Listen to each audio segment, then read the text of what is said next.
Hello everyone, आप सभी का हमारे चैनल पे स्वागत है। आज के इस वीडियो से हम क्लास 10th की जो विज्ञान है, साइंस है, उसे हम शुरू कर रहे हैं। और मेरा जो पढ़ाने का तरीका होगा ना बच्चों, मैं आपको सारे कॉन्सेप्ट समझाऊंगा बहुत ही आसानी के साथ, डायग्राम के साथ, डिजिटल बोर्ड पे। और उस कॉन्सेप्ट पे बनने वाले जितने भी क्वेश्चन बोर्ड एग्जाम में आते हैं वो भी मैं लेके चलूँगा। आप देखते होंगे वीडियोस में सिर्फ टॉपिक बताया जाता है, लेकिन उनके क्वेश्चंस नहीं कराए जाते हैं। बट ऐसी मेरी स्ट्रेटेजी बिल्कुल नहीं होगी। मैं चाहूँगा पहले मैं कॉन्सेप्ट भी सिखाऊं और उन कॉन्सेप्ट पे बनने वाले छोटे से छोटा और बड़े से बड़ा क्वेश्चन जो बोर्ड एग्जाम में आ सकता है या आएगा, वो मैं आपको ज़रूर कराऊँ। ठीक है, तो प्लीज़ अगर आप चैनल पर नए हैं तो सब्सक्राइब कर लो। मैथमेटिक्स तो करा ही रहा हूँ, अब साइंस भी शुरू कर चुका हूँ। बस आपका प्यार और सपोर्ट चाहिए होगा। सारे वीडियो हम करा दूंगा, लिंक्स में डाल दूंगा डिस्क्रिप्शन पे, प्लेलिस्ट ज़रूर चेक करें। चलिए वीडियो को स्टार्ट करते हैं।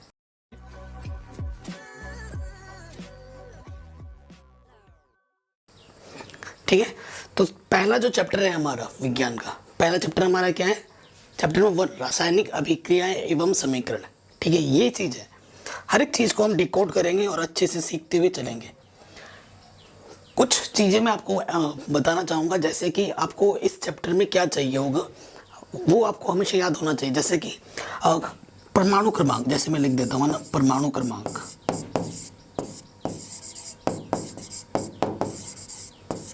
ठीक है, इधर परमाणु क्रमांक हो गया, इस तरफ क्या हो जाता है, उसका नाम हो गया, और उसके बाद इधर क्या हो जाएगा, प्रतीक। आपको कम से कम 1 से लेकर 25 तक तो याद कर लिया। परमाणु क्रमांक 1 है, नाम आपका क्या है, हाइड्रोजन, और प्रतीक क्या होता है, H। तो इस तरीके से 1 से लेकर 25 तक आपकी किताब में लिखा होगा, वो लिख लेना अगर लिख। ठीक है, चैप्टर नंबर शायद 3 में होगा या 5 में होगा, तो वहाँ से लिख लेना। ये चीज़ तो आपको करनी है। ओके, इतना आप याद रखिए क्योंकि इसका बहुत उपयोग होगा। इसका यहाँ पर ना हमारा बहुत उपयोग है। अब देखिए, उसके बाद चैप्टर का नाम के आधारित 2 चीज़ें हैं। परिवर्तन। परिवर्तन बच्चों 2 तरीके के होते हैं, इसको आप जान लीजिए। ठीक है, नंबर 1, नंबर 2। पहला परिवर्तन क्या है बच्चा हमारा, भौतिक परिवर्तन, भौतिक। और दूसरा हमारा होता है रासायनिक। ठीक है, भौतिक परिवर्तन और रासायनिक परिवर्तन। इसका मैं आपको स्टडी मटेरियल जो PDF है ना, वो भी प्रोवाइड करा दूंगा आपको, सब कुछ फ्री ऑफ कॉस्ट। तो सबसे पहले भौतिक परिवर्तन की बात कर लेते हैं। इन सभी चीज़ों पे आएंगे, पहले जो बेसिक्स हैं वो हम अच्छे से समझ ले रहे हैं। भौतिक परिवर्तन क्या होता है मैं आपको उदाहरण देके समझाऊंगा, क्योंकि साइंस को समझने का सबसे बेहतरीन तरीका क्या है, उदाहरण की मदद से समझना। भौतिक परिवर्तन जैसे कि देखो, आपके पास बर्फ़ है। ठीक है, बर्फ़ को आप गर्म करोगे तो वो पानी हो जाएगा, पानी को ठंडा करोगे बर्फ़ हो जाएगा। मतलब एक अवस्था से दूसरी अवस्था में परिवर्तन हुआ, दूसरी अवस्था से वो पहली अवस्था में फिर से आ सकता है। ठीक है, प्रथम अवस्था से द्वितीय अवस्था में, और द्वितीय अवस्था से भी हम उसे प्रथम अवस्था में ला सकते हैं। तो ऐसे परिवर्तन को बोला जाता है भौतिक परिवर्तन। ठीक, अब हम बात करेंगे रासायनिक परिवर्तन की। तो रासायनिक परिवर्तन क्या होता है, अगर एक स्टेज से दूसरे स्टेज में आ गया तो दूसरे स्टेज से प्रथम स्टेज में नहीं आ सकता वो। उदाहरण, जैसे दूध से आपने दही बना दी है ना, फिर आप दही से दूध नहीं बना सकते। बना सकते हो क्या? नहीं बना सकते, है ना। तो ऐसे परिवर्तन को हम क्या बोलते हैं, रासायनिक परिवर्तन। रासायनिक परिवर्तन वह परिवर्तन है जिसमें अगर एक अवस्था से दूसरी अवस्था में परिवर्तन हो जाता है तो द्वितीय अवस्था से प्रथम अवस्था में परिवर्तन नहीं हो सकता। ऐसे परिवर्तन को हम रासायनिक परिवर्तन कहते हैं। और भौतिक परिवर्तन क्या होता है, वह परिवर्तन जिसमें हम एक अवस्था से द्वितीय अवस्था में जाने पर द्वितीय अवस्था से प्रथम अवस्था में फिर से आ सकते हैं। ऐसे परिवर्तन को हम क्या कहते हैं, भौतिक परिवर्तन कहते हैं। आ गया समझ में? प्रतीकों को अच्छे से जान लेना। अब हम वीडियो को स्टार्ट कर रहे हैं। गर्मी बहुत ज़्यादा है, ठीक है, फिर भी मैं आपके लिए वीडियो शूट कर रहा हूँ। पंखा नहीं चला सकता क्योंकि फिर घर की आवाज़ आएगी, है ना। अब हम पहला टॉपिक हमारा जो मोस्ट इम्पॉर्टेंट है, जो बोर्ड एग्जाम में आता है, ठीक है, रासायनिक समीकरण किसे कहते हैं। अब ये बात आ गई बच्चों, रासायनिक समीकरण। तो मैंने अभी जो आपको बोल रहा था ना, प्रतीक, हाइड्रोजन का H, हीलियम के He, लिथियम के Li, बेरिलियम का Be, बोरोन का B, कार्बन का C, है ना। इन प्रतीकों को जानना बहुत ज़रूरी है। इसके परमाणु क्रमांक को भी जानना बहुत ज़रूरी है। वो आगे हमें हेल्प करेंगे, इस पर बहुत सारे क्वेश्चन आएंगे। तो रासायनिक समीकरण का सीधा कनेक्शन उससे है। रासायनिक समीकरण क्या होता है, जब प्रतीकों को उन देखो जो तत्व है ना, तत्वों को प्रतीकों के रूप में लिखा जाता है ना, तो उसे हम क्या बोलते हैं, रासायनिक समीकरण। मैं आपको बता रहा हूं उदाहरण, यहां देखिए, यहां पर लिखा है रासायनिक समीकरण किसे कहेंगे, मैं आपको उदाहरण समझाता हूं। यहां पर देखिए क्या लिखा हुआ है, मैग्नीशियम, उस प्लस क्या है, ऑक्सीजन, फिर हमारा क्या बना, मैग्नीशियम ऑक्साइड। ठीक है, अब इधर बाईं तरफ है, उधर दाईं तरफ है, आपको मैं डिटेल में समझाता हूं। बाईं तरफ जो होता है ना, वो हमारा होता है अभिकारक। ये जो मैग्नीशियम है और ये जो ऑक्सीजन है ना बच्चा, वो हमारा अभिकारक है। क्या अभिकारक किसे कहते हैं, अभिक्रिया में भाग लेने वाले पदार्थ या तत्व, जो भी बोल लो, अभिक्रिया में भाग लेने वाले पदार्थ तत्वों को अभिकारक कहा जाता है। और अभिक्रिया के फलस्वरूप जो बनता है उसे उत्पाद कहते हैं। तो ये हमारा क्या है बच्चा, ये उत्पाद है। ठीक है, तो अगर आपसे कोई बोल रहे भैया बता रासायनिक समीकरण किसे कहेगा तू, तो आप क्या बोलोगे, अभिक्रिया में भाग लेने वाले अभिकारक तथा उत्पाद को जब प्रतीकों के रूप में व्यक्त किया जाता है तो उसे हम रासायनिक समीकरण कहते हैं। ये जो भी मैं मुंह से बोल रहा हूँ ना बच्चा, आप लिख लेना कॉपी में। ठीक है, ये बहुत आसान सी परिभाषा हो गई। क्या कहेंगे, अभिक्रिया में भाग लेने वाले अभिकारक तथा उत्पादों को जब हम प्रतीकों के द्वारा व्यक्त करते हैं उसे हम रासायनिक समीकरण कहते हैं। उदाहरण, मैग्नीशियम प्लस ऑक्सीजन, तीर का निशान मैग्नीशियम ऑक्साइड। ठीक है, मैग्नीशियम ये उत्पाद नहीं है, ये अभिकारक, ये दोनों। ठीक है, उत्पाद इधर था। तो अब मैग्नीशियम को दर्शाते हैं Mg से, ऑक्सीजन को दर्शाते हैं O2 से, और मैग्नीशियम ऑक्साइड क्या हो गया, MgO। तो शाब्दिक था, पहले शाब्दिक को हमने प्रतीकों के रूप में व्यक्त कर दिया। तो ये जो समीकरण है, ये जो समीकरण है बच्चा, Mg प्लस O2 MgO, ये हमारा क्या होगा, ये हमारा हो गया रासायनिक समीकरण। ये हमारा हो गया रासायनिक समीकरण। अब रासायनिक समीकरण के कई प्रकार में होते हैं, अब हम उनको एक एक करके जानेंगे। ठीक है, आगे बढ़ते हैं। नेक्स्ट कह रहे रासायनिक समीकरण क्या है, इससे क्या क्या जानकारी मिलती है। तो रासायनिक समीकरण क्या होती है मैं बता चुका हूँ। किसी रासायनिक अभिक्रिया में भाग लेने वाले अभिकारकों तथा अभिक्रिया के फलस्वरूप उत्पन्न होने वाले उत्पादों या परिणामी पदार्थों को प्रतीकों तथा सूत्रों द्वारा निरूपित करना रासायनिक समीकरण कहलाता है। ये पूरी परिभाषा है। तो मैंने जो इससे पहले मुंह से बोला था वो भी परिभाषा ही थी, वो ज़्यादा आसान था, वो लिख लेना। और ये इसका उदाहरण है, उदाहरण वही लिखना जो पीछे वाला था ना, वो ज़्यादा आसान था, ये आपको या लंबा चौड़ा उदाहरण हो गया।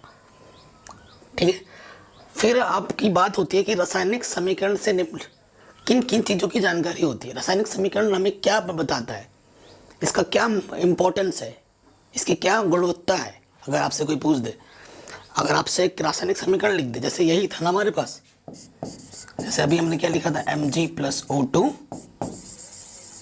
MgO, ये लिख दिया मैंने। ठीक है, ये एक रासायनिक समीकरण है। अब इस रासायनिक समीकरण को देख के आप क्या क्या बता सकते हो, क्या क्या चीज़ बता रहा है। देखो, सबसे पहली चीज़ क्या होती है, रासायनिक समीकरण से रासायनिक अभिक्रिया में भाग लेने वाले पदार्थों का ज्ञान हो जाता है। देखो कैसे पता चलेगा, रासायनिक अभिक्रिया में भाग लेने वाले पदार्थ कौन कौन से, एक तो मैग्नीशियम है और ये क्या है, एक ऑक्सीजन है। ये पता चल गया कि इस रासायनिक समीकरण में इन्होंने भागीदारी ली है। ठीक है, ये इन्होंने भागीदारी ली है। उसके बाद रासायनिक अभिक्रिया के फलस्वरूप उत्पन्न उत्पादों का भी ज्ञान होता है। उत्पन्न उत्पाद मेरा क्या है, MgO मैग्नीशियम ऑक्साइड। ठीक है, उसके बाद क्या बोला है, रासायनिक समीकरण में अभिकारकों तथा उत्पादों के परिणाम परमाणु तथा अणुओं की संख्या का बोध होता है। मतलब हम रासायनिक समीकरण को देख के बता सकते हैं कि ये संतुलित है या असंतुलित है। अभी इसके बाद नेक्स्ट टॉपिक आने वाला है संतुलित रासायनिक समीकरण, असंतुलित रासायनिक समीकरण। संतुलित रासायनिक समीकरण बनाने के लिए हर साल बोर्ड में क्वेश्चन आता है इस चैप्टर से, वो भी हम आगे सीखेंगे। तो देखो हम देख के बता सकते हैं बच्चा, इधर Mg कितनी बार है, एक बार, इधर भी एक बार है, इधर ऑक्सीजन 2 बार है और इधर ऑक्सीजन 1 बार है। तो हमने रासायनिक रासायनिक समीकरण को देख के पता लगा लिया कि इधर ऑक्सीजन असंतुलित है, ठीक है, यहाँ पर ऑक्सीजन क्या है, असंतुलित है। तो ये भी हमने ये चीज़ देख के पता लगा ली। चौथी चीज़ हम क्या पता लगा सकते हैं, रासायनिक अभिक्रिया के अभिकारकों तथा उत्पादों की मोलों की संख्या ज्ञात होने पर उनकी द्रव्यमान की जानकारी प्राप्त होती है।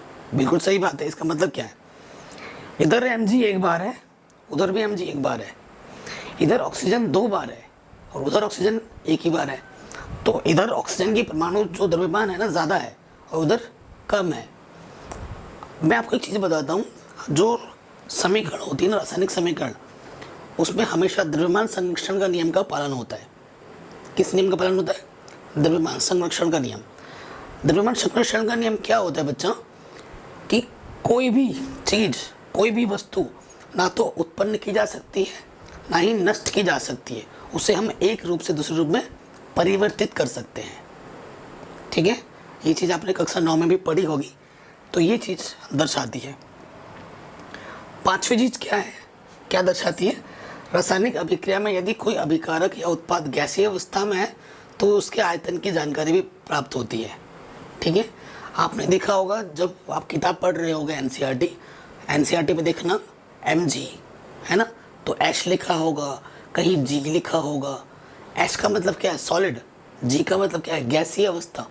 तो रासायनिक समीकरण को हम देख के उसकी अवस्था का भी हम ज्ञान कर सकते हैं कि कौन सा चीज़ किस अवस्था में है, ठीक है, कौन सा अभिकारक किस अवस्था में है, कौन सा उत्पाद किस अवस्था में है, ये भी देख के हम पता लगा सकते हैं। फिर क्या बोला छठा, रासायनिक अभिक्रिया के अभिकारकों का कुल द्रव्यमान उत्पादों की कुल द्रव्यमान के बराबर होता है। इससे द्रव्यमान संरक्षण के नियम की पुष्टि होती है। हालांकि अभी जो मैंने पीछे ये लिया था ना mg + O2 MgO, ये संतुलित नहीं है। अगर संतुलित नहीं है तो संतुलित करते हैं, ठीक है, संतुलित किया जाता है। और संतुलित जब करते हैं तो दोनों तरफ, बाएं तरफ और दाएं तरफ, जो भी परमाणु है ना, उनकी जो संख्या है वो दोनों तरफ बराबर हो जाता है। और ये किस नियम की पुष्टि करता है, ये पुष्टि करता है द्रव्यमान संरक्षण के नियम की, ठीक है, कि दोनों तरफ बराबर होना चाहिए। तो ये इतनी चीज़ें हमें बताता है रासायनिक समीकरण। कोई रासायनिक समीकरण हमें किन चीज़ों का ज्ञान कराता है वो मैंने आपको बता दिया। अब रासायनिक अभिक्रिया के कई सारे प्रकार हैं, उनको हम देखेंगे। रासायनिक अभिक्रिया कितनी प्रकार की होती है यह आपको बताना है। सबसे पहला वाला संयोजन, ठीक है, संयोजन अभिक्रिया के बारे में हम जान लेंगे। संयोजन अभिक्रिया क्या होता है बच्चा, नाम से ही पता चल रहा है, संयोजन, जोड़ना। संयोजन का मतलब क्या है, जोड़ना। तो आप क्या कर सकते हैं, वह अभिक्रिया, ठीक है, ऐसे लिख सकते, संयोजन अभिक्रिया वह रासायनिक अभिक्रिया है जिसमें 2 या 2 से अधिक प्रकार के पदार्थों के अणु परस्पर जुड़कर केवल एक ही प्रकार के पदार्थ का अणु बनाता है, ठीक है। अभिकारक 2 या 2 से ज़्यादा हो सकते हैं, लेकिन जब वो जुड़ेंगे ना तो एक ही उत्पाद बनेगा, सिंगल, एक ही उत्पाद बनेगा। जैसे उदाहरण के तौर पर इधर क्या है, देखो एग्जाम्पल हमने ले लिया 2Na + Cl2, ठीक है, क्या बन गया 2NaCl। Na का मतलब क्या है, हमने सोडियम लिया है, हमने क्लोरीन लिया है। सोडियम के 2 मोल है, क्लोरीन के 2 मोल है। NaCl क्या होता है, सोडियम क्लोराइड, यानी कि नमक के भी 2 मोल है, ठीक है। असल में ये Na क्या होता है, सोडियम, Cl क्या होता है, क्लोरीन, NaCl क्या होता है, सोडियम क्लोराइड, ठीक है। तो ये उदाहरण हो गया, 2 अभिकारक थे, जुड़ के एक ही उत्पाद दे रहा है। तो ये कौन सी अभिक्रिया है, संयोजन अभिक्रिया है। सो बच्चों आपके एग्जाम में आ सकता है, कई सारे ना समीकरण दे देगा आपको और आपके बोलेगा बताइए इनमें से कौन सी अभिक्रिया किसको प्रदर्शित करती है। मतलब कौन, देख के पता लगाना है कौन सा संयोजन है, कौन सा वियोजन है, देख के पता लगाना है, ऐसा भी आता है, ठीक है। ये आ गया समझ में। जुड़ना, देखो 2 चीज़ जुड़कर एक सिंगल उत्पाद दे रही है, ठीक है। एक बार पढ़ोगे, 2 बार समझोगे, ऐसे ही नहीं होता है। वीडियो को एक बार देखो, 2 बार देखो, रिवाइज करते रहो, आपके पास तो खजाना है। हमारे में ये सब नहीं था हमारे टाइम में। अगर हमारे टाइम में ये सब सुविधा होता है ना, हम कहीं और ही लेवल पे होते हैं आज। हमारे टाइम में नहीं थे। मैं भी सरकारी स्कूल से पढ़ा हूँ और आपको पता है सरकारी स्कूल के टीचर कैसे होते हैं, पढ़ाते नहीं है। बच्चे पढ़े ना पढ़े उन्हें कोई मतलब नहीं था। सर आएंगे ऐसे ही गुटखा सुरती दबा के पेले जा रहे हैं, बच्चों को आ रहे लात मार रहे हैं। हमारे टाइम में ऐसे लात मारते थे और गाली गलौज करते थे टीचर, पढ़ाते नहीं थे। पूछने जाओ उनसे वो कुछ बताते नहीं थे, पता नहीं उन्हें खुद नहीं आता होगा शायद, हमें क्या पढ़ाएंगे। सो मैं समझ सकता हूँ क्योंकि मैं भी हिंदी मीडियम से पढ़ा हूँ, तो मैं आपका दुख दर्द समझ सकता हूँ। तो आपके पास तो खजाना है, मैं आपको इतना प्रॉपर समझा रहा हूँ, डिजिटल बोर्ड में पढ़ा रहा हूँ और ये आप फ्री ऑफ कॉस्ट यूट्यूब की से देख रहे हो। यूट्यूब इतना बड़ा इतना अच्छा प्लेटफॉर्म बन के उभरा है हमारे लिए कि क्या ही बताएं, है ना। आप इसको एक बार देखो, 2 बार देखो, 3 बार देखो, जब तक समझ में ना आए तब तक देखते रहो। स्कूल में क्या होता है, ट्यूशन में क्या होता है, एक बार पढ़ा दिया टीचर ने, दूसरी बार पूछने जाओगे हट कौन बता रहा है, बताता ही नहीं है कोई, है ना। ऐसा होता है कि नहीं। बट यहाँ पर मैं, तुम जितनी बार मेरे को देखोगे तुम देख सकते हो, यहाँ पर कोई रुकने टोकने वाला नहीं है। सो पढ़ाई ऑनेस्टी के साथ करना। हो सकता है कि पहली बार जब आप देखो तो समझ में ना आ रहा हो, दोबारा देखो, दोबारा समझ में आ जाए, 3 बार देखो। जो भी चीज़ मैं बोल रहा हूँ उसको समझते हुए देखना है, ये नहीं सिर्फ देखे ही जा रहे हो। समझते हो कि सर क्या बोल रहे हैं, उसको सुनो, कान से समझो। जो भी मैं बोलता हूँ ना उसको समझो, उसका जो डायग्राम है विजुलाइज करो। संयोजन अभिक्रिया का मतलब क्या है, मैं आपको संयोजन का अगर मैं बताऊँ, अगर मैं डेली लाइफ 1 गिलास पानी लिया, उसके अंदर नमक डाल दिया, उसको घोल दिया, नमक का पानी बन गया, तो ये संयोजन अभिक्रिया है। तो यहाँ क्या है, सोडियम है, क्लोरीन है, दोनों को मिलाया सोडियम क्लोराइड बन गया, संयोजन है। जब जुड़ रहा है तो संयोजन है, जब अलग हो रहा होगा तो वियोजन आ जाएगा। देखना अभी आएगा वियोजन, आ गया वियोजन। तो वियोजन क्या होता है ना, वियोजन का मतलब क्या है, अलग होना। वियोजन का मतलब क्या होता है, अलग होना। अब वियोजन अभिक्रिया में क्या होता है ना, इस तरफ एक ही अभिकारक होगा, एक ही अभिकारक होगा और उत्पाद 2 या 2 से ज़्यादा होंगे, क्योंकि टुकड़े बन जाएंगे ना, एक ही चीज़ के कई टुकड़े बन जाएंगे। तो वियोजन अभिक्रिया क्या होता है, वियोजन अभिक्रिया वह रासायनिक अभिक्रिया है जिसमें कोई यौगिक अपने अवयवी तत्वों में अथवा छोटे छोटे सरल यौगिकों में वियोजित हो जाता है या टूट जाता है। परिभाषा आपके सामने लिख दी है। अब इसका उदाहरण, अगर सिर्फ वियोजन अभिक्रिया आएगा एग्जाम में तो उदाहरण में क्या लिखोगे, जैसे यहाँ पर मेरे पास सपोज करो क्या है, 2NaCl है, ठीक है, उसको मैंने हीट किया तो 2Na + 2Cl में ब्रेक हो गया, ठीक है। एक ही अभिकारक था, 2 उत्पाद में टूट गया। ये उदाहरण हो गया आपका वियोजन अभिक्रिया का, ठीक है। वियोजन अभिक्रिया के भी कई सारे प्रकार होते हैं, अब वो भी हम देखेंगे। सबसे पहला है ऊष्मीय वियोजन, उसके बाद है विद्युत वियोजन, ठीक है। ऊष्मीय वियोजन क्या होता है, नाम से पता चल रहा है, ऊष्मा के द्वारा होगा वियोजन। विद्युत वियोजन क्या होगा, विद्युत के द्वारा जो वियोजन होगा उसे हम विद्युत वियोजन कहेंगे। नाम से ही पता चल रहा है यार, इससे सरल क्या होता है। क्या है परिभाषा, देख लो, जब किसी पदार्थ के वियोजन की अभिक्रिया ऊष्मा देने पर होती है उसे ऊष्मीय वियोजन कहते हैं। ये परिभाषा हो गई। उदाहरण क्या है, देखो जब हमारे पास पोटेशियम क्लोराइड है, ये हमारा क्या है, पोटेशियम क्लोराइड है, उसको जब हम गर्म करेंगे ना, ये तीर का निशान है, गर्म का चिन्ह ऐसे होता है, डेल्टा से दिखाते हैं, त्रिभुज छोटा वाला, जिसको जब हम गर्म करेंगे तो क्या बन जाता है, पोटेशियम क्लोराइड और ऑक्सीजन अलग हो जाता है। सॉरी, ऑक्सीजन बोल रहा हूँ, ये आपका I2 में अलग हो गया, ठीक है। तो ये उदाहरण हो गया। तो ऊष्मीय वियोजन क्या है, वो वियोजन जो ऊष्मा के देने पर होता है उसे हम ऊष्मीय वियोजन कहते हैं।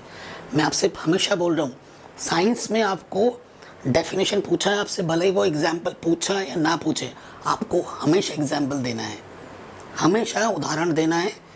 ये अभिक्रिया ज़रूर लिखनी है, अगर नहीं लिखोगे उसके नंबर कट जाएंगे। आप बोलोगे सर हमसे तो पूछा नहीं था, ठीक है, लेकिन नहीं, ये देना है, पूछे या ना पूछे। अगर उदाहरण है तो 2, समीकरण आ रही है तो समीकरण 2, ठीक है। कोई चित्र बन रहा है तो चित्र बनाओ, ठीक है, उसके आपके प्लस पॉइंट मिलते हैं, एग्जाम पर अच्छा इफेक्ट पड़ता है। अगला टॉपिक हमारा क्या है बच्चों, विद्युत वियोजन। तो ऐसा वियोजन जो विद्युत देने पर होता है, उस विद्युत देने पर, विद्युत मतलब इलेक्ट्रिसिटी, है ना, कह रहे हैं जिस रासायनिक अभिक्रिया में, ठीक है, यौगिक गलित अवस्था में या फिर जलीय अवस्था में होगा, उसमें अगर विद्युत प्रवाहित की जाती है तो उसका जो वियोजन हो जाता है उसे हम विद्युत वियोजन कहते हैं। लेकिन विद्युत वियोजन की कंडीशन है, जो अभिकारक होगा ना उसे द्रवीय अवस्था में होना पड़ेगा, और जब द्रवीय अवस्था में आप इलेक्ट्रिसिटी पास करोगे, विद्युत दोगे, तो उसका वियोजन हो जाएगा। वैसे तो शॉर्ट में कह सकते हैं वो वियोजन जो विद्युत के द्वारा देने पर होता है तो उसे हम विद्युत वियोजन कहते हैं, परंतु इसमें भी कुछ कंडीशन है।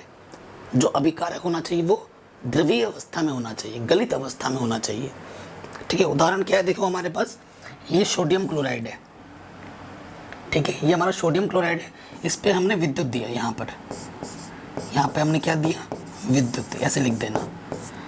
फिर ये क्या होगा, सोडियम और क्लोरीन में बढ़ जाएगा।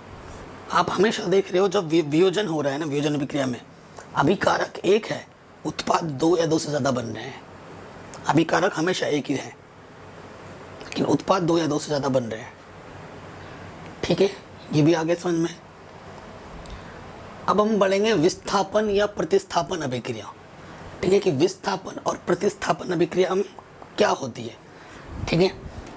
सो विस्थापन क्या होता है बच्चों, आपने पढ़ाई होगा, विस्थापन प्रतिस्थापन का मतलब है एक की जगह पर दूसरे को रख देना, एक की जगह पर दूसरे को रख देना। जैसे तुम यहाँ पर बैठते हो, ठीक है, मैं यहाँ पर हूँ, एक बंदा वहाँ पर है, मैं गया उसको उठाया फेंक दिया, मैं जाके वहाँ बैठ गया, तो ये क्या हो गया, प्रतिस्थापन विस्थापन, ठीक है। नाम कुछ भी हो, मतलब एक ही है, दोनों का मतलब, विस्थापन बोले या प्रतिस्थापन बोले, मतलब क्या है, एक ही है। तो क्या होता है विस्थापन या प्रतिस्थापन, वह रासायनिक अभिक्रिया जिसमें किसी यौगिक के अणु किसी एक परमाणु अथवा समूह के स्थान पर कोई दूसरा परमाणु अथवा समूह आ जाता है, उसे हम क्या कहते हैं, उस अभिक्रिया को हम क्या कहते हैं, विस्थापन या प्रतिस्थापन अभिक्रिया कहते हैं। जो मैं मुंह से बोल रहा हूँ ना बच्चों, वो ज़्यादा आसान परिभाषा है जो यहाँ पर लिखा हुआ है, तो उसको कॉपी में फटाफट नोट करके लिख लिया करो, ठीक है।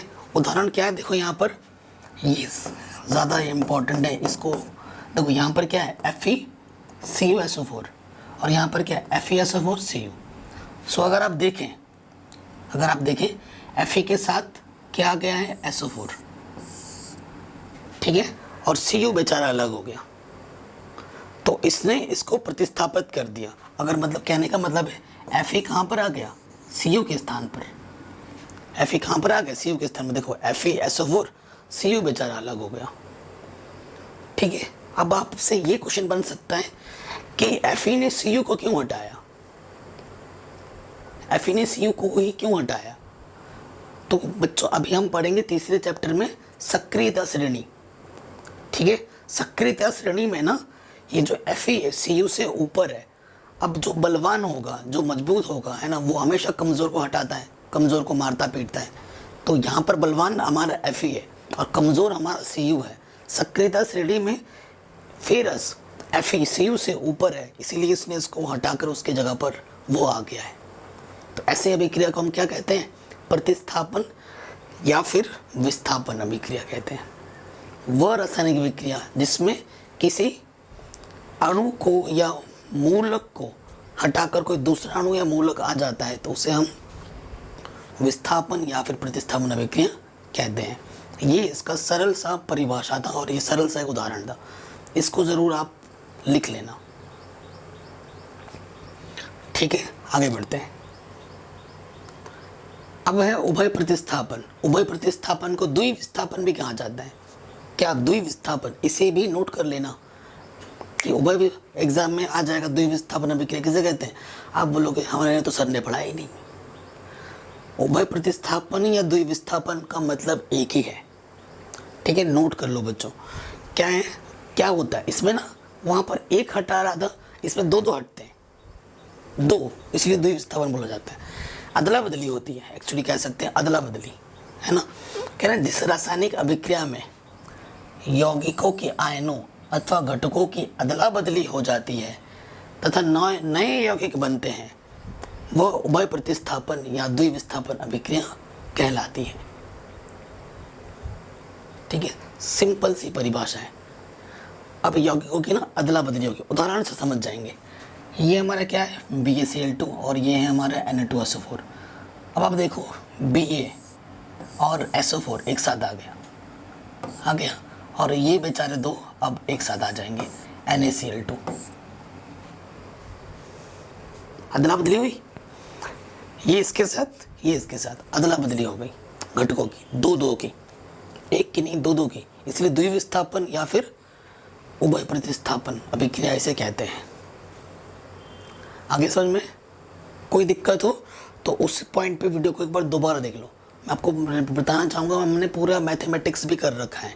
ठीक है, मैथमेटिक्स की वीडियो भी डिजिटल बोर्ड पे आ रही है। हालांकि साइंस और मैथ्स पूरी ही कंप्लीट थी पेजेस वाले वीडियोस में। अब हम नई सीरीज़ लेके आए हैं अच्छी तरीके से पढ़ाने के लिए, वो है डिजिटल बोर्ड पे। हम नई सीरीज़ स्टार्ट कर चुके हैं, तो बस आपका प्यार और सपोर्ट चाहिए होगा। उसके लिए मैं शर्मिंदा नहीं हूँ, वो तो मैं आपसे मांगूंगा और आप मुझे करोगे भी, मुझे पता है। ठीक है, चलिए आगे बढ़ते हैं। अब कुछ क्वेश्चन है। ठीक है, अब ये क्वेश्चन हर बार आ जाता है। ठीक है, उपचयन अपचयन, उपचयन अभिक्रिया, अपचयन अभिक्रिया, रेडॉक्स अभिक्रिया। उपचयन अपचयन अभिक्रिया दो तरीके से आप परिभाषित कर सकते हो, एक नहीं दो तरीके हैं। ठीक है, एक तरीका तो आपके NCERT में लिखा हुआ है। ठीक है, और दूसरा तरीका मैं आपको बता रहा हूँ। ठीक है, तो देखिए उपचयन क्या है। पहले उपचयन जैसे इलेक्ट्रॉनों के आधार पर हम बता देते हैं ना, क्योंकि बड़ी क्लासों में इस परिभाषा का यूज़ होता है। ये आपके में भी है, लेकिन बड़ी क्लासों में ज़्यादा इसका यूज़ है, इस कॉन्सेप्ट का। तो उपचयन अभिक्रिया क्या होता है? उपचयन वह अभिक्रिया है जिसमें इलेक्ट्रॉन का ह्रास होता है। इलेक्ट्रॉन का क्या होता है? ह्रास होता है। देखो Na, ठीक है, अगर मैं बताऊँ ना Na सोडियम 11 होता है, तो 2 8 1 बाहरी कक्षक में 1 है, तो वो 1 इलेक्ट्रॉन दे सकता है। ठीक है, तो ये सभी हमारे 1 इलेक्ट्रॉन दे देगा क्योंकि इसका अष्टक पूर्ण हो गया, यानी कि Na पॉजिटिव। तो जिसमें पॉजिटिव आएगा उस पर समझ जाना क्या है बच्चा, उपचयन है। उसमें क्या है? उपचयन है। अब दूसरी परिभाषा में अगर मैं दूसरी परिभाषा बताऊं उपचयन की, तो मैं पता है क्या है जो आपके NCERT में लिखी हुई है, वह रासायनिक अभिक्रिया जिसमें हाइड्रोजन की कमी या फिर ऑक्सीजन की वृद्धि होती है, ऐसे अभिक्रिया को उपचयन अभिक्रिया कहते हैं। समझ में? वह रासायनिक अभिक्रिया जिसमें हाइड्रोजन की कमी और ऑक्सीजन की वृद्धि हो, उसे हम उपचयन अभिक्रिया कहते हैं। मतलब कुल मिला के किसी पार्टिकुलर एलिमेंट्स में अगर ऑक्सीजन का जुड़ रहा है तो उसे आप क्या बोलोगे? उपचयन अभिक्रिया बोलोगे। अभी मैं एग्जाम्पल भी दूंगा, ठीक है, डोंट वरी, अभी सब बताऊंगा। अपचयन अभिक्रिया क्या होता है? अपचयन वह अभिक्रिया जिसमें इलेक्ट्रॉनों की प्राप्ति होती है, यानी कि नेगेटिव, जो ले रहा हो, ग्रहण कर रहा है, जिसको ज़रूरत है इलेक्ट्रॉनों के आधार पर अगर बात की जाए तो उसे हम क्या बोलेंगे?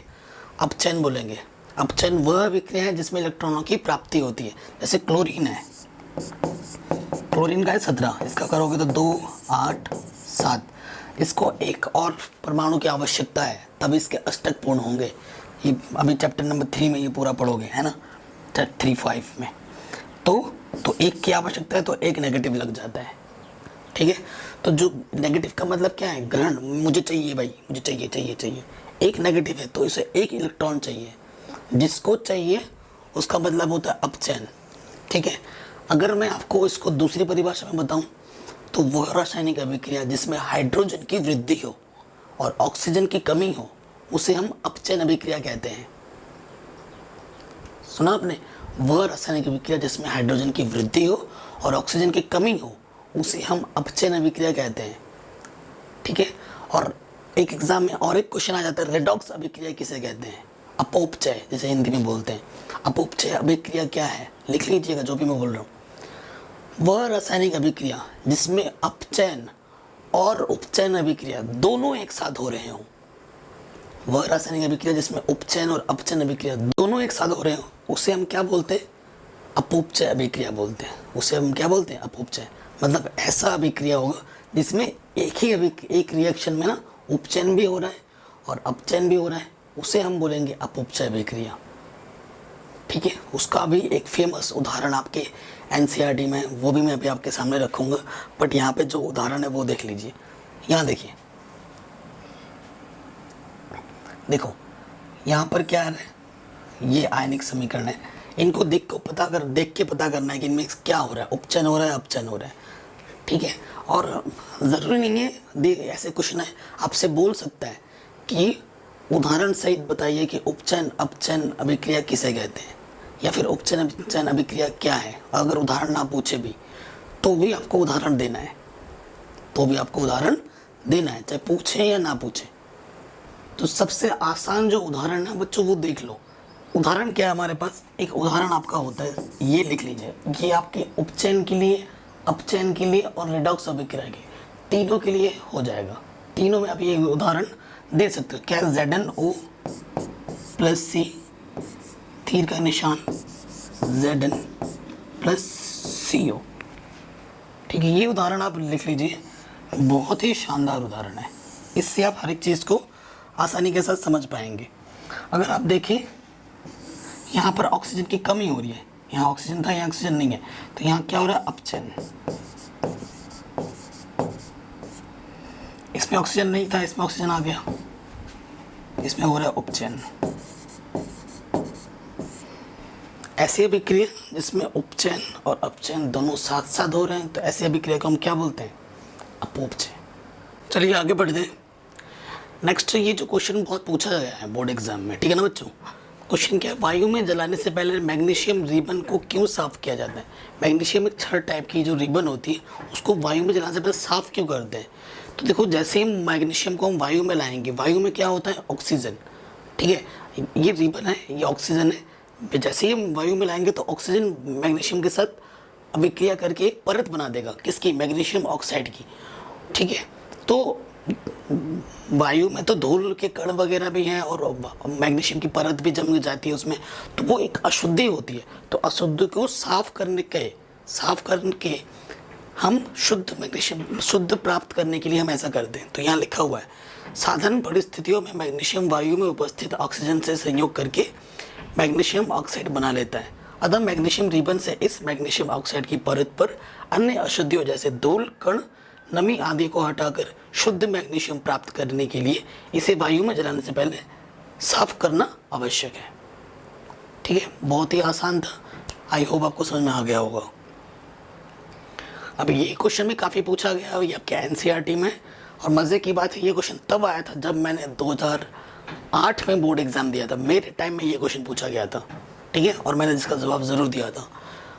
कह रहे किसी पदार्थ X के विलयन का उपयोग सफ़ेदी करने के लिए होता है। पदार्थ X का नाम क्या है?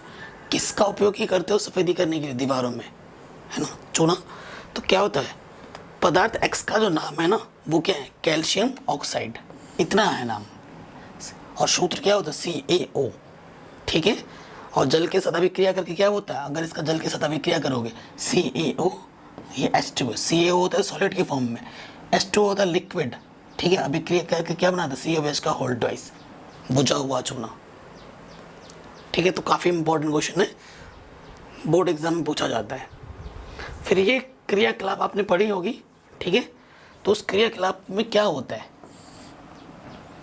ये अभिक्रिया होती है, वो आप लिख लीजिएगा। अब अगला क्वेश्चन है, कह रहे हैं जब लोहे की कील को कॉपर सल्फेट के विलयन में डुबोया जाता है तो विलयन का रंग क्यों बदल जाता है? ये जो लोहे का कील है ना, कॉपर सल्फेट का एक विलयन है, ये कील है, ठीक है, ये सपोज करो कील है, और ये इसे हमने डाल दिया कॉपर सल्फेट के विलयन में। इसको जब इसके अंदर डालोगे तो इसके विलयन का जो रंग है ना वो बदल जाएगा। क्यों बदल जाता है? कह रहे हैं कॉपर सल्फेट के विलयन में कॉपर सल्फेट का रंग नीला परिवर्तित हो जाता है, क्योंकि जो कील होता है, कील मतलब लोहा, लोहा मतलब Fe मतलब आयरन। ठीक है, जब आयरन को कॉपर सल्फेट के विलयन में डाला जाता है ना, तो Fe क्या करता है, Cu को उसके स्थान से विस्थापित कर देता है, ठीक है, तो FeSO4 बन जाता है। यहाँ पर ये क्या है, देखो यहाँ पर ये अभी ऐसा क्या है, यहाँ पर CuSO4 है, यहाँ पर अभी ये क्या है, CuSO4 है, ठीक है, ये क्या है, Fe है। जब ऐसे इसको डालोगे ना, ये इसको प्रतिस्थापित करके इसमें क्या बन जाएगा, यहाँ बन जाएगा FeSO4, ठीक है, क्योंकि फेरस जो होता है कॉपर से सक्रियता श्रेणी में उसका स्थान ऊपर है, तो उसको उसके लवण विलयन से हटाकर खुद उसका स्थान घेर लेता है, तो उस कारण उसका रंग क्या हो जाता है, परिवर्तित हो जाता है, ये इसका कारण है, ठीक है, तो उसके रंग को परिवर्तित कर देता है। अगला क्वेश्चन है, निम्न अभिक्रियाओं में उपचयित तथा अपचयित पदार्थों की पहचान कीजिए। काफ़ी शानदार क्वेश्चन है और ऐसा क्वेश्चन बोर्ड एग्जाम में आता है कि देख के बताना है कि कौन सा उपचयित हो रहा है, कौन सा अपचयित हो रहा है। उपचयित में क्या होता है, ऑक्सीजन जुड़ता है, और अपचयित में ऑक्सीजन की कमी होती है। सो अगर यहाँ देखा जाए Na के साथ देखो ऑक्सीजन जुड़ रहा है, तो यहाँ क्या हो रहा है, Na उपचयित होता है, ठीक है। इस वाले में देखो यहाँ पर Cu है और यहाँ पर Cu नहीं है, Cu के साथ O हट गया है, ठीक है, यहाँ O था, यहाँ O नहीं, यहाँ पर क्या हो रहा है, अपचयन हो रहा है, ठीक है, किसका, CO का।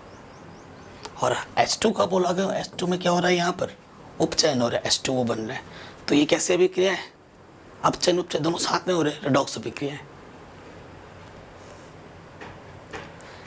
अब ये एक क्वेश्चन है आपके स्क्रीन पर, कहने उपयुक्त अभिक्रिया किस प्रकार की अभिक्रिया है, कैसे अभिक्रिया है, देख के बताना है। देखो Fe2O3 + 2Al, फिर यहाँ पर क्या होगा, Al2O3, तो O3 और ये एक साथ आ गए, ठीक है, तो ये क्या हो रहा है, विस्थापन अभिक्रिया, एक चीज विस्थापित हो रही है, तो कौन सा शुरू हो जाएगा, ऑप्शन नंबर डी सही हो जाएगा, विस्थापन अभिक्रिया। अगला क्वेश्चन है, लौह चूर्ण पर तनु हाइड्रोक्लोरिक अम्ल डालने से क्या होता है। 4 ऑप्शन दे रखे हैं, कौन सा सही है, तो क्या होता है, हाइड्रोजन गैस बनती है और आयरन क्लोराइड बनता है, ये ऑप्शन सही हो जाएगा। अब संतुलित रासायनिक समीकरण क्या होती है, संतुलित रासायनिक समीकरण कैसे किया जाता है वो मैं आपको बताऊंगा।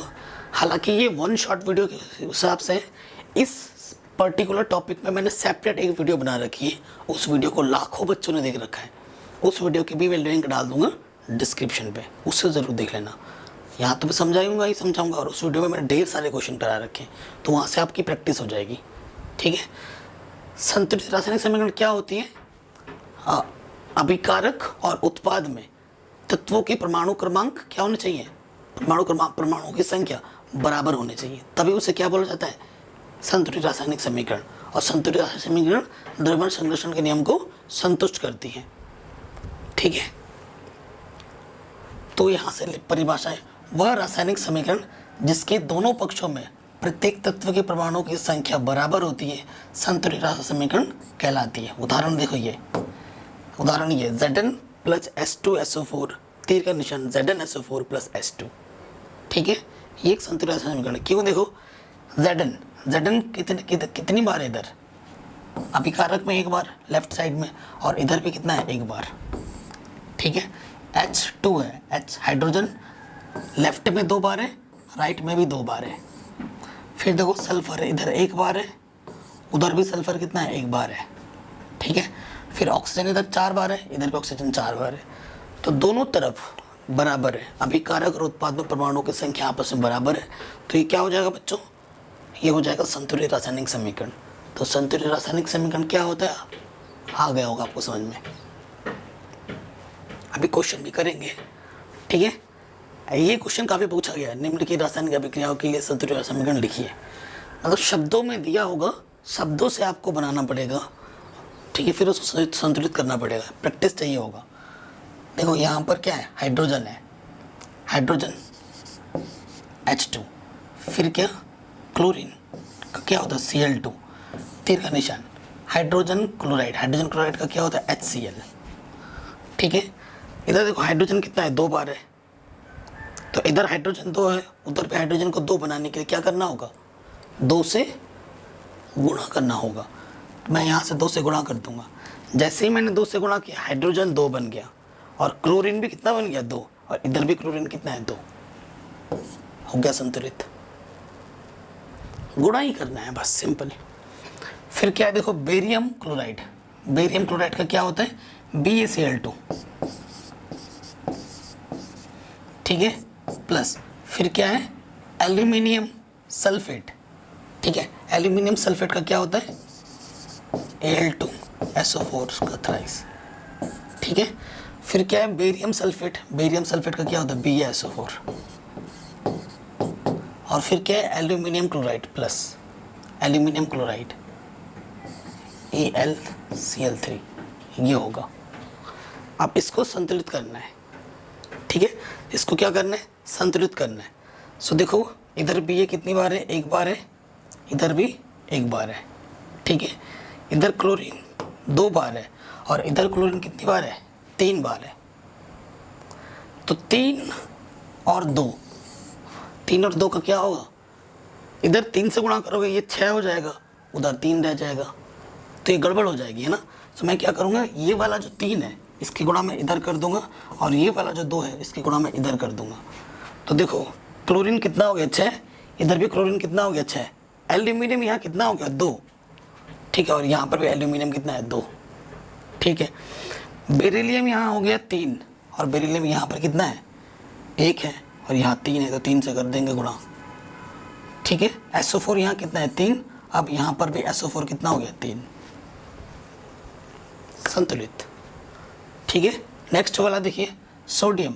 सोडियम का होता है Na, जल का होता है H2O, ठीक है। फिर क्या आता है, सोडियम हाइड्रोक्साइड NaOH, हाइड्रोजन का होता है H2, ठीक है। अब इसको क्या करना, संतुलित करना है।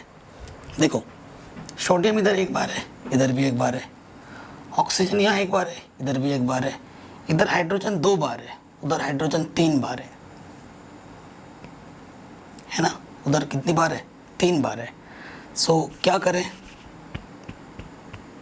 तो देखो हाइड्रोजन को अगर करना चाहोगे, इधर कितना है, 2, अगर मैं 2 से गुणा करूँगा 4 होगा, तो यहाँ से भी 2 से गुणा कर दिया। हाइड्रोजन कितना हो गया, 2 और ये 2, 4। इधर कितना है बच्चा, सिर्फ 2 है, तो 2 को 4 करने के लिए मैंने 2 से गुणा कर दिया। हाइड्रोजन कितना हो गया, 4।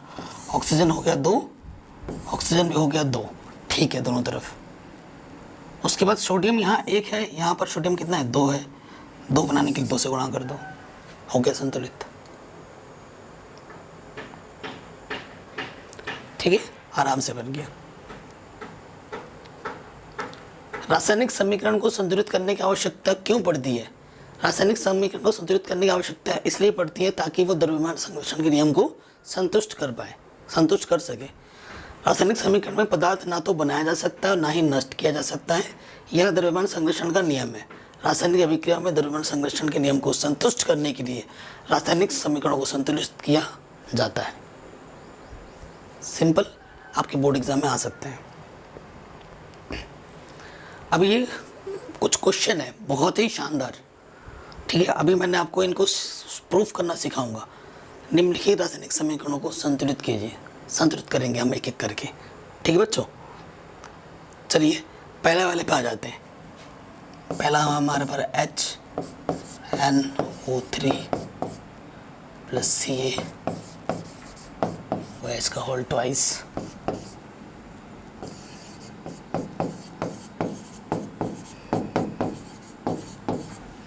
ठीक है। अब इसको हमें देख लीजिए, इसको हमें क्या करना है, संतुलित करना है। सो जब भी ऐसा आएगा ना, इसको ढंग से लिखिए।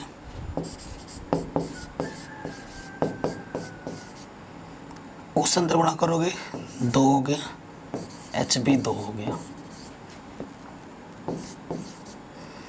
N 2, ऑक्सीजन 3 दूनी 6, ठीक है। ये हमने खोल दिया इसको प्रॉपर, मस्त है ये सारे क्वेश्चन, और इनमें से बोर्ड एग्जाम में पूछा जाता है। अब देखो यहाँ पर क्या है, यहाँ पर कैल्शियम एक बार है, इधर भी एक बार है, ठीक है ना, कोई दिक्कत नहीं है। उसके बाद ऑक्सीजन यहाँ पर 3 और 2 5, 6 और 1 7 है, ऑक्सीजन असंतुलित है, ठीक है। यहाँ पर देखिए नाइट्रोजन 2 बार है और यहाँ पर नाइट्रोजन सिर्फ 1 ही बार है, ठीक है। तो नाइट्रोजन को यहाँ 2 है और इधर 2 बनाने के लिए 2 से कर देंगे गुणा। ठीक है, जैसे ही 2 किया, हाइड्रोजन कितना हो गया मेरा 2 और इधर 2, हाइड्रोजन हो गया 4। ठीक है, हाइड्रोजन कितना है 4 है और इधर हाइड्रोजन सिर्फ 2 है। 2 को 4 बनाने के लिए क्या करेंगे, 2 दूनी 4 हो जाएगा, 2 से गुणा कर दिया। ऑक्सीजन कितना है देखो बच्चों, यहाँ पर 3 दूनी 6 और ये 2 8, 6 और ऑक्सीजन 2 8। ऑक्सीजन संतुलित हो गया। हाइड्रोजन संतुलित है, नाइट्रोजन संतुलित है, कैल्शियम दोनों तरफ संतुलित है, हो गया संतुलित। तो मतलब हमने यहाँ पर 2 से गुणा किया और यहाँ पर 2 से गुणा किया, ख़त्म। ये मेरा सिंपल एंड स्वीट तरीका है। बाकी लोग पहले कॉलम बनाते हैं, फिर ये वो करते हैं, उसमें टाइम वेस्ट हो जाता है, फालतू का काम है। ऐसे करो, पता लग जाएगा, पूरे नंबर मिलेंगे। मैंने अपने टाइम में ऐसे ही किया है। पहला वाला हो गया, दूसरे वाले पे आ जाओ।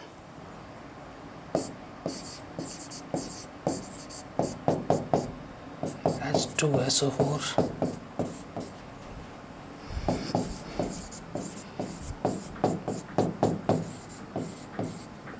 ठीक है।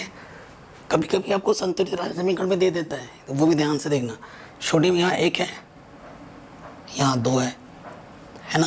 तो सोडियम 1 को 2 बनाने के लिए 2 से गुणा कर देंगे। ठीक है, गुणा कर दिया। सोडियम यहाँ 2 हो गया, इधर भी 2 है। SO4 यहाँ S1 है, इधर 1 है। ऑक्सीजन 4 है, ऑक्सीजन 4 और 1 उधर है। इधर देखो ऑक्सीजन कितना है 2 और यहाँ से 4 6, यहाँ से 4 और इधर से 1 ही ऑक्सीजन है। तो 2 से गुणा करना पड़ेगा ऑक्सीजन को 6 बनाने के लिए, क्योंकि 4 यहाँ है, 2 से गुणा किया तो 6 बन जाएगा, है ना। 6 हो गया ऑक्सीजन। ठीक है, हाइड्रोजन कितना हो गया देखो यहाँ पर 4 और यहाँ हाइड्रोजन कितना है 2 और 2 4, संतुलित हो गया। तो हमने सिर्फ इसमें 2 से गुणा किया और इसमें 2 से गुणा किया, पूरा संतुलित हो गया। ठीक है, सी वाला देख लो, ये वाला देखो, यहाँ पर सोडियम कितना है 1 बार है, यहाँ पर भी सोडियम 1 बार है, एन यहाँ 1 बार है, यहाँ पर भी 1 बार है। ऑक्सीजन यहाँ 3 बार है, यहाँ 3 बार है। Ag 1 बार है, Ag 1 बार है। Cl 1 बार है, Cl 1 बार है। ये पहले से ही संतुलित है। तीसरा वाला पहले से ही संतुलित है, कोई दिक्कत नहीं है। फिर देखो डी वाला, Ba 1 बार है, Ba 1 बार है, क्लोरीन 2 बार है और यहाँ क्लोरीन 1 बार है, तो 2 से गुणा कर देंगे। क्लोरीन बन गया 2, हाइड्रोजन बन गया 2, हाइड्रोजन 2 है, क्लोरीन 2 है। फिर मेरा क्या है बच्चा, सल्फर इधर 1 बार है, 1 बार है। ऑक्सीजन 4 बार 4, हो गया संतुलित, हो गया संतुलित। तो जो 1 है उसको 2 बनाने के 2 से गुणा करो, देखना है किसमें कमी है। ये प्रैक्टिस करने से ही आता है, किसमें गुणा करें कि दोनों तरफ बराबर हो जाए। ठीक है, तो इन क्वेश्चनों की प्रैक्टिस करो और 2-4 क्वेश्चन खुद से बनाओ। जब तक खुद से नहीं बनाओगे तब तक नहीं आएगा। ये सोच के जाओगे जो मैंने सर ने पढ़ा है वही आएगा, नहीं। जो क्वेश्चन आपने सर ने नहीं पढ़ाए और आप 1-2 क्वेश्चन खुद से बना लोगे ना, तब कॉन्फिडेंस आएगा अंदर से, हाँ मुझे आता है, मैं कर सकता हूँ एग्जाम में। ठीक है, इस टाइप के क्वेश्चंस को मैं उस वीडियो में बता दूंगा, उसमें बता रखा है, आप देख सकते हैं। अगला क्वेश्चन है ऊष्माक्षेपी तथा ऊष्माशोषी अभिक्रिया क्या होता है। ऊष्माक्षेपी, ऊष्मा का निष्कासन, ऊष्माशोषी, ऊष्मा का अवशोषण। क्या होता है ऊष्माक्षेपी अभिक्रिया? वह रासायनिक अभिक्रिया जिसकी अभिक्रिया के फलस्वरूप ऊष्मा उत्पन्न होती है ऊष्माक्षेपी अभिक्रिया कहलाती है। यहाँ से कोई सी भी एक उदाहरण लिख लो, C+O2 CO2 और इतना कैलोरी ऊर्जा निकल रहा है, एक उदाहरण ही बहुत है। ऊष्मा निष्कर्षित हो रही है। फिर दूसरा वह रासायनिक अभिक्रिया जिसकी रासायनिक अभिक्रिया के फलस्वरूप कुछ ऊष्मा का शोषण होता है, ऊष्मा शोषी अभिक्रिया कहलाती है। शोषी, ऊष्मा का शोषण होगा। तो जैसे N2 + O2 2NO, यहाँ पर प्लस में था और यहाँ देखो माइनस में होगा, ये अंतर है। ठीक है, माइनस का मतलब अवशोषित हो रही है ऊष्मा, प्लस का मतलब निकल रही है ऊष्मा। ये भी आता है एग्जाम में बहुत बार ये क्वेश्चन। श्वसन, हम श्वसन को ऊष्माक्षेपी अभिक्रिया क्यों कहते हैं? जब हम सांस लेते हैं ना, ठंडी हवा है, सांस छोड़ो, फील करो, गर्म होगा। तो ये गर्माहट ही तो बता रही है कि ऊष्माक्षेपीय विक्रिया है। तो श्वसन को हम ऊष्माक्षेपीय विक्रिया क्यों कहते हैं? देखो, जब हम सांस लेते हैं, श्वसन को ऊष्माक्षेपीय विक्रिया इसलिए कहा जाता है क्योंकि इस प्रक्रिया में शोषित की गई ऑक्सीजन भोजन के पाचन से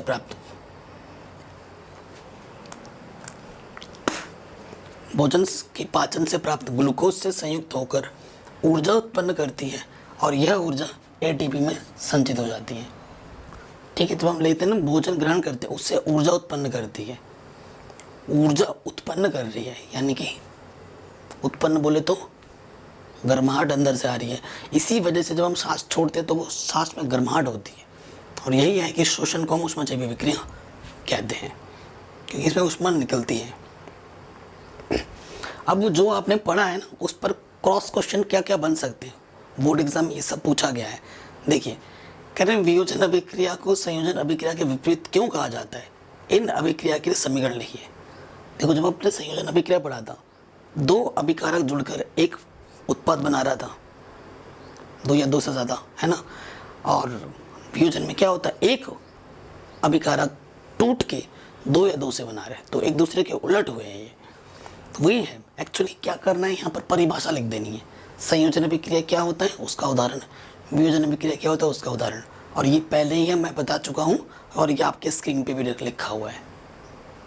ठीक है, इतना ही काम करना है।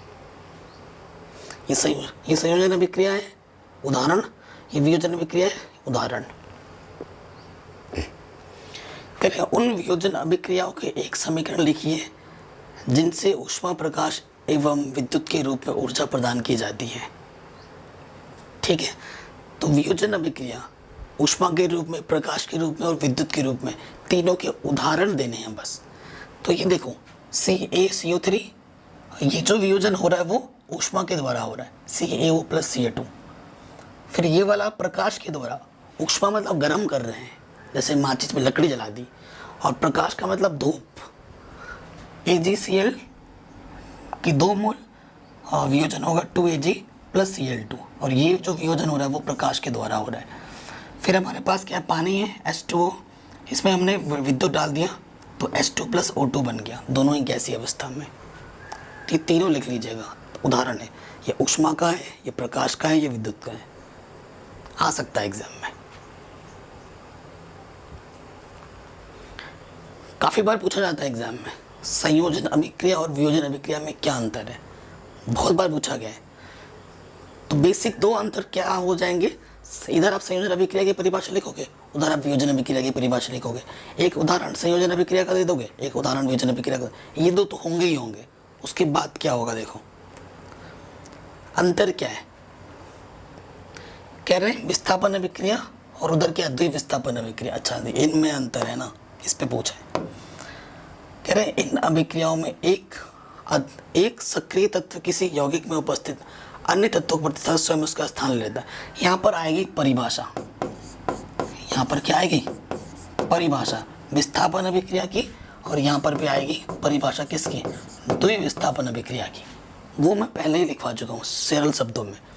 ठीक है, इधर आ जाएगा उदाहरण, एक उदाहरण यहाँ दे दोगे, एक उदाहरण यहाँ दे दोगे, जो भी आपको आसान लगता है वो जो मैंने वहाँ पे लिखा रखा है ना, वही उदाहरण देना है। ये बड़े बड़े उदाहरण अगर आपसे याद नहीं हो रहे, वो उदाहरण यहाँ देना, सिंपल वाले। ठीक है, तीसरा उदाहरण क्या है, तीसरा अंतर क्या होगा, अभिक्रियाओं में प्राय क्रियाशील तत्व कम क्रियाशील तत्व का स्थान ले लेता है। इसमें क्या होता है, जो अधिक क्रियाशील तत्व होता है वो कम क्रियाशील तत्व का स्थान जाके घेर लेता है विस्थापन अभिक्रिया में। और इसमें क्या होता है, इसमें क्या होता है, अभिक्रियाओं की क्या होती है, अदला बदली होती है, ये लिख दे सकते हो यहाँ पर। ठीक है, तो ये चीज़ हो जाएगी विस्थापन और द्विविस्थापन अभिक्रिया में अंतर। अगला क्वेश्चन, क्रॉस क्वेश्चन पूछा गया है। कह रहे सिल्वर के शोधन में सिल्वर नाइट्रेट विलयन से सिल्वर प्राप्त करने के लिए कॉपर धातु द्वारा विस्थापन किया जाता है। इस प्रक्रिया के लिए अभिक्रिया लिखिए। मतलब ये जो अभिक्रिया है इसके लिए सिर्फ आपको समीकरण लिखना है। तो देखो, ये हमारा AgNO3 है, उस पर हमने कॉपर मिलाया तो क्या बनेगा CuNO3 का होल ट्वाइस प्लस 2Ag। देखो ये याद नहीं होता है, इसे लिख के इतना लिखोगे कि जब एग्जाम में बैठोगे ना आपको भले ही याद नहीं होगा, बट जब आप लिखने जाओगे आपका हाथ अपने आप चलने लगेंगे। तो कभी भी समीकरणों को ना याद नहीं किया जाता है, बोल बोल के आप रट के याद नहीं कर सकते हो। लिखो 10 बार लिखो, 2 बार बोलो, 10 बार लिखो बोलो, अपने आप याद हो जाएगा। लिख के याद कर सकते हो, सिर्फ बोल के याद नहीं होगा। अवक्षेपण अभिक्रिया से आप क्या समझते हैं, उदाहरण देकर समझाइए। अवक्षेपण अभिक्रिया क्या होती है? अवक्षेपण मतलब अवक्षेप, मतलब बोलते क्या ना खराबी या अवक्षेप, ठीक है, गंदगी। अवक्षेपण अभिक्रिया वह अभिक्रिया दो यौगिकों मिश्रित होने पर अवक्षेप उत्पन्न होता है, अवक्षेपण अभिक्रिया कहलाती है। ठीक है, जब दो यौगिकों को मिलाओगे और एक अवक्षेप गंदगी उत्पन्न होगी उसे हम क्या बोलेंगे? अवक्षेपण अभिक्रिया बोलेंगे। ये इसका एक उदाहरण है, Na2SO4 BaCl2 BaSO4 NaCl। ठीक है, ये अवक्षेप है आपका BaSO4। ठीक है, हो गया। अगला क्वेश्चन है ऑक्सीजन के योग ह्रास के आधार पर उपचयन अपचयन अभिक्रिया को परिभाषित कीजिए और उदाहरण दीजिए। ये तो मैं पहले ही बता चुका था। उपचयन क्या होता है? इस अभिक्रिया में ऑक्सीजन जुड़ता है, जैसे S+O2 HO2। अपचयन में क्या होता है? इस अभिक्रिया में ऑक्सीजन लुप्त होता है, मतलब ऑक्सीजन की कमी होती है। जैसे यहाँ देखो CuO ऑक्सीजन था, यहाँ पर Cu ऑक्सीजन नहीं है, ऑक्सीजन की कमी हो गई, तो CuO का क्या हो रहा है? अपचयन हो रहा है। और हाइड्रोजन का क्या हो रहा है? उपचयन हो रहा है, ऑक्सीजन जुड़ रहा है। तो कैसे अभिक्रिया है ये? उपचयन अपचयन दोनों साथ में हो रहा है, अपउपचय अभिक्रिया है ये। ठीक है, कह रहे हैं एक भूरे रंग के चमकदार तत्व को वायु की उपस्थिति में गर्म करने पर वह काली रंग का हो जाता है। इस तत्व एवं उस काले रंग के यौगिक का नाम क्या है? तो उस तत्व का नाम कॉपर है और काले रंग का कॉपर का नाम क्या है? कॉपर ऑक्साइड है। उस यौगिक का नाम कॉपर ऑक्साइड है। लोहे की वस्तुओं को हम पेंट क्यों करते हैं? जंग लगाने से बचाने के लिए, ठीक है, संरक्षण से रोकने के लिए। अब संरक्षण क्या होता है, जंग क्या होता है, अभी मैं आपको आगे बताऊंगा। क्या लोहे की वस्तुओं की ऑक्सीजन तथा नमी में संचारित हो जाती है, अतः इन पर जंग लग जाता है। इन्हीं जंग से बचाने के लिए हम लोहे की वस्तुओं को पेंट कर देते हैं। अब तेल एवं वसा युक्त खाद्य पदार्थों को नाइट्रोजन से प्रभावित क्यों करते हैं? आपने देखा होगा जो चिप्स आपको मिलता है ना, चिप्स जो आपको मिलता है उसमें क्या होता है ना, आप खरीदते हो 10 रुपये का, इतना बड़ा पैकेट होता है, वो पूरा एकदम मचामच भरा हुआ होता है। आपको लगता है इसमें माल मसाला पूरा भर के होगा, जब उसको आप खोलते हो फुस तक हवा सब निकल जाता है, इतना सा चिप्स होता है। आपको यार धोखा हो गया हमारे साथ। बच्चा वो जो उसमें क्या होता है, उसके अंदर जो हवा होती है ना वो होता है नाइट्रोजन, ऑक्सीजन नहीं होती है, नाइट्रोजन होती है। नाइट्रोजन क्या करता है ना, चिप्स का जो कुरकुरापन है उसे बरकरार रखता है। कुरकुरापन बरकरार रहेगा तभी जाके उसका क्या होता है, उसमें की जो स्वाद है, उसका जो कुरकुरापन है वो बना रहता है। इसका भी कारण है, अभी हम पढ़ेंगे विकृत गंधिता, ठीक है, वो सब पढ़ेंगे। उस चीज़ से वो बचाता है, अपचयन होने से रोकता है, ठीक है, तभी ये चीज़ प्रोवाइड की जाती है। तेल तथा वसायुक्त भोज्य पदार्थों के उपचयन के बचाव हेतु, उपचयन से बचाव हेतु इन्हें नाइट्रोजन से प्रोवाइड कर देते हैं। तेल तथा वसा का उपचयन होने पर यह विकृत नीति हो जाते हैं, ठीक है, उपचयन से बचाने के लिए। अगला ये क्वेश्चन काफ़ी पूछा गया है, संचारण और विकृत गंधिता क्या होता है? देखो संचारण यहाँ पर लिखा हुआ है, मैं आपको समझा देता हूँ अपने शब्दों में। संचारण क्या होता है ना बच्चा, जैसे आपके पास कोई लोहा है, आपने क्या किया, एक ऐसी जगह पर रख दिया जहाँ पर प्रकाश नहीं है, ठीक है, एकदम एक बंद कमरे में रख दिया है जहाँ पर कभी भी लाइट नहीं आती, प्रकाश नहीं आती है, धूप नहीं पड़ती है।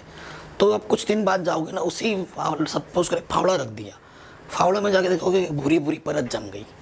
वो भूरी परत क्या होती है? जंग होती है, ठीक है, तो उसे बोला जाता है संचारण।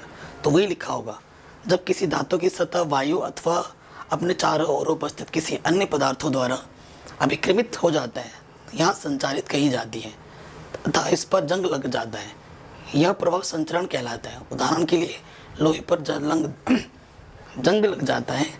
जंग मुख्यतः जलीय आयरन ऑक्साइड होता है। संचारण लोहे की वस्तुओं की संरचना को दुर्बल कर देते हैं। लोहे का संचार एक गंभीर समस्या है क्योंकि प्रतिवर्ष बहुत साधन संचारित होने से शुद्ध लोहे में बदल खराब हो जाते हैं। संचारण जब हो जाता है ना तो जो जंग लग जाता है, जंग धीरे धीरे उस लोहे की जो को पूरा गला देता है ना, पूरा बेकार कर देता है, नष्ट कर देता है, पूरा धातु खराब हो जाता है। तो उसको इसीलिए पेंट करके जंग संचारण होने से बचाया जा सकता है। विकृत गंधिता क्या होता है?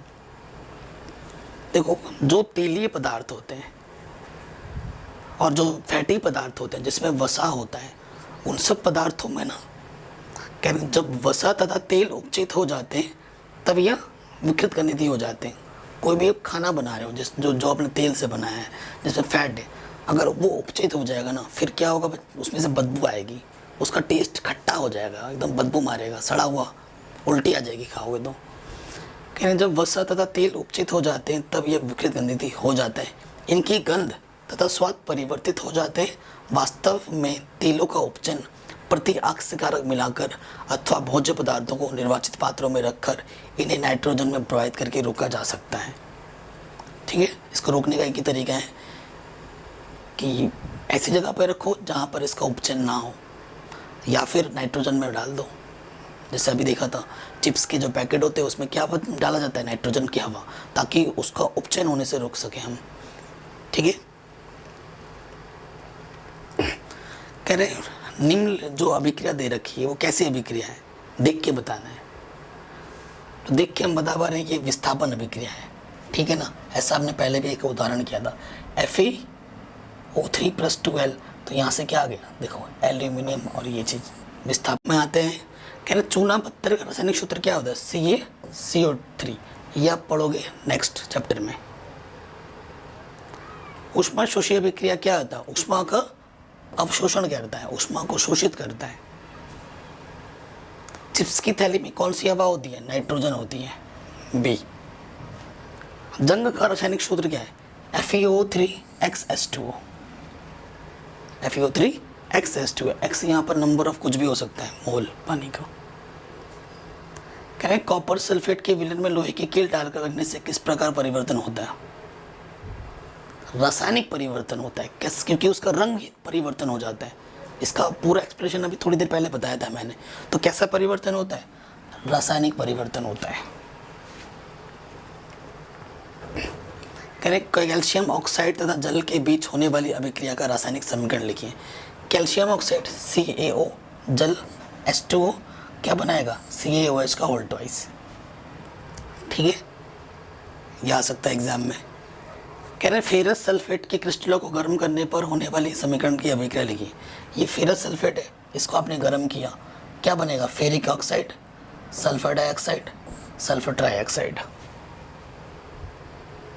वियोजन अभिक्रिया किसे कहते हैं, ऐसी रासायनिक अभिक्रिया जिनमें पढ़ा चुके हम पहले, स्टार्टिंग में ही बता दिया था। ऐसी रासायनिक अभिक्रिया जिनमें कोई पदार्थ वियोजित होकर दो या दो से अधिक पदार्थ उत्पन्न करते हैं, वियोजन अभिक्रिया कहलाती हैं। ये पहले ही हम पढ़ा चुके हैं। वियोजन अभिक्रिया का संतुलित समीकरण लिखिए। ऐसे उदाहरण देना है, CaCO3 वियोजन के लिए ऊष्मा दिया, CaCO2। ठीक है, ये एक संतुलित रासायनिक समीकरण है। ऊष्मीय वियोजन क्या होता है, ऊष्मा के द्वारा देने पर जो वियोजन होता है उसे ऊष्मीय वियोजन कहते हैं। ये इसका उत्तर है, उदाहरण है। कह रहे सफेदी करने पर किस पदार्थ के कारण दीवारों पर चमक आती है, तो चमक आती है ना, किसके कारण आती है। कह रहे सफेदी करने पर बुझे चूने का प्रयोग किया जाता है जो वायुमंडलीय कार्बन डाइऑक्साइड के साथ अभिक्रिया करके कैल्शियम कार्बोनेट की पतली परत बना देता है, जिसके कारण दीवारों पर चमक आ जाती है। पूरा एक्सप्लेनेशन है। लोहे की वस्तुओं को पेंट क्यों करते हैं, जंग से बचाने के लिए, ये भी बता दिया है ना। विस्थापन अभिक्रिया का एक उदाहरण दीजिए। तो विस्थापन अभिक्रिया का एक उदाहरण देना है, जैसे FeCuSO4 FeSO4CO, ये पहले भी बता चुके हैं। यहाँ पर Mg+O2 है तो 2Mg। शरीर में भोजन का पाचन किस प्रकार की अभिक्रिया है? शरीर में भोजन का पाचन किस प्रकार की अभिक्रिया है? ऊष्मा क्षेपी अभिक्रिया है। हाँ, शरीर में भोजन का पाचन एक वियोजन अभिक्रिया है। जब हम चावल, गेहूँ, आलू खाते हैं, इन पदार्थों से प्राप्त स्टार्च का शर्करा में प्रोटीन का एमिनो अम्ल में वियोजन हो जाता है। ठीक है, तो कैसी अभिक्रिया है ये? वियोजन अभिक्रिया है, वियोजन होता है। फिर बोल रहे हैं मंद और तीव्र अभिक्रिया, इससे आप क्या समझते हैं? एक एक उदाहरण दीजिए अथवा आणविक तथा आयनिक अभिक्रिया के उदाहरण से समझाएंगे। मंद मतलब धीमा, तीव्र मतलब तेज। तो वे अभिक्रियाएं जो मंद गति से होती हैं, जिनके पूरे होने में अधिक समय लग जाता है, मंद अभिक्रिया कहलाती है। ठीक है, उदाहरण के लिए हमारे पास क्या है?